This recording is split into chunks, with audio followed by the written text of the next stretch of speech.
పల్లె పిల్లాడో ఏ తల్లి బిడ్డాడో అయ్య కడుపు సల్లగుండా రాజ్యము తెచ్చాడో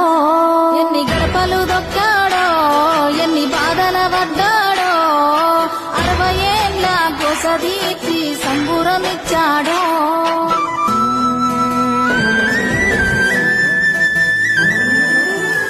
60 ఏళ్ల గాయాలు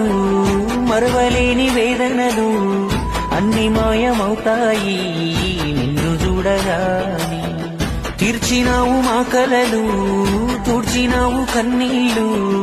నిన్ను చూస్తే గుర్తొస్తాడు ఇంట్లో ఉన్న నాన్ని అక్షరాలు చాలేనా నీ కథ రాయాలంటే 1,00,000 ఏళ్ళు పట్టేనా నేల నిన్ను మరవాలంటే పెదవిన నవ్వులుగా సేసావి నీ పేరే ఇంతే జయ హో మా జాతి ప్రథముడా జయ హో కల్వకుంట్ల చంద్రు